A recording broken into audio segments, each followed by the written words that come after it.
Has it been more than 45, 60, or even 90 days since your last period and still no sign of it? Let's break down exactly what's happening and how to fix it, because long cycles may be common with PCOS, but they are definitely not normal.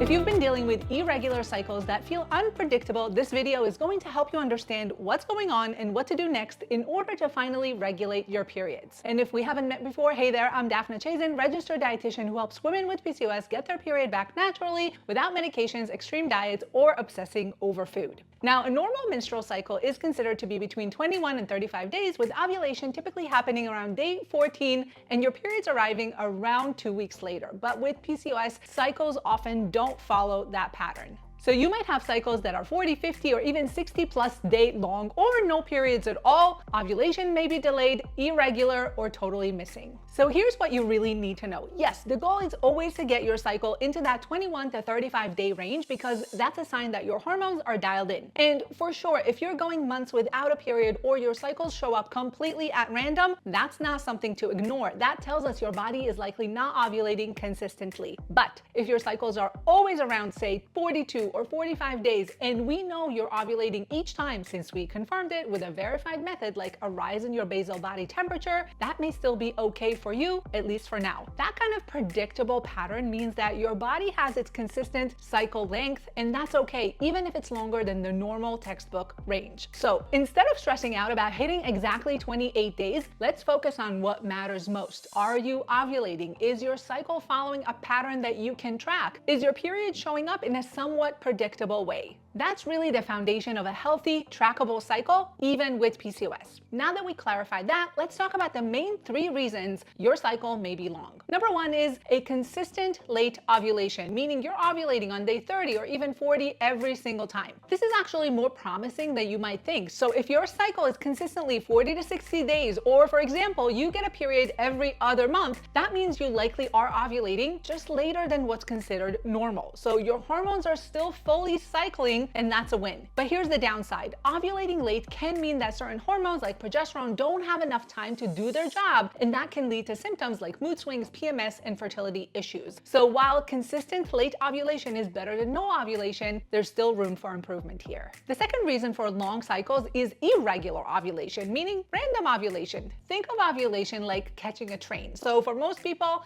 it runs on a regular schedule. You know when it's coming and you can plan around it. But with PCOS, that train doesn't follow a timetable. Sometimes it shows up early, sometimes late, sometimes not at all, and you never really know when to expect it. This is called irregular or random ovulation. One cycle you might ovulate on day 30, the next time it could be day 45, and sometimes ovulation doesn't happen at all. This inconsistency really throws off your entire cycle and makes it incredibly difficult to track or predict when your period's gonna come. In fact, this unpredictability is exactly why some people with PCOS go months without a period and then suddenly, surprise, they get pregnant. It's not magic, it's just that ovulation happened randomly and it happened to line up with intercourse. So even if you haven't had a period in ages, it doesn't always mean that you're not fertile or capable of getting pregnant. This is important to remember. Now here's a fun fact for you. Studies show that about 30% of women with PCOS still ovulate intermittently even when their periods are irregular or absent. So if your periods show up completely at random, irregular ovulation is likely the reason.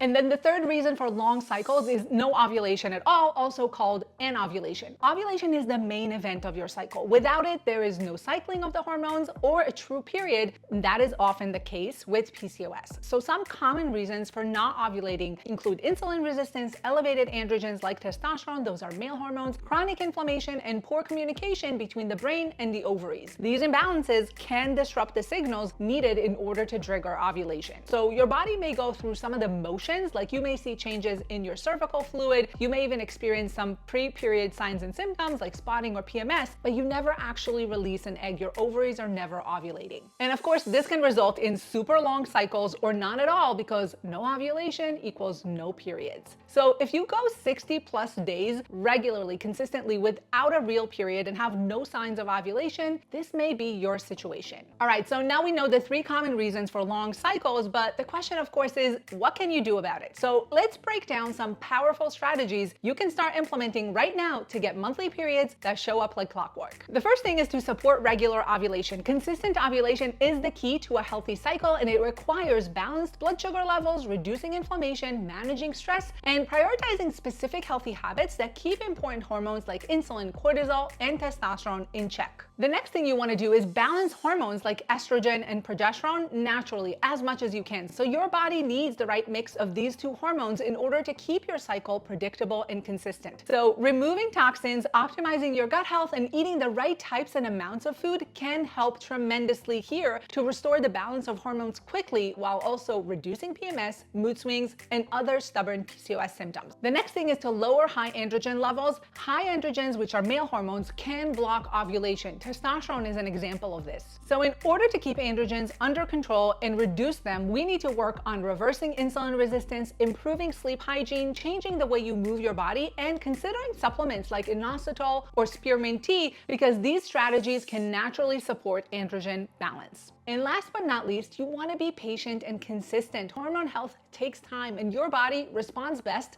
to slow and steady changes. So instead of trying to do all of this perfectly, I want you to focus on small habits that you can practice every day, as opposed to overhauling your entire routine and then burning out. If you want help in putting all of this together into a good plan that you can follow, I want you to check out my masterclass, How to Get Your Period Back in 90 Days, where I walk you through the exact method I use with my clients to help them go from months without a period to regular symptom-free cycles. And remember, you don't have to do this on your own. Let me help you, and let's do this together. Go ahead and check out the masterclass. I know you're gonna love it. I'll see you here in the next video.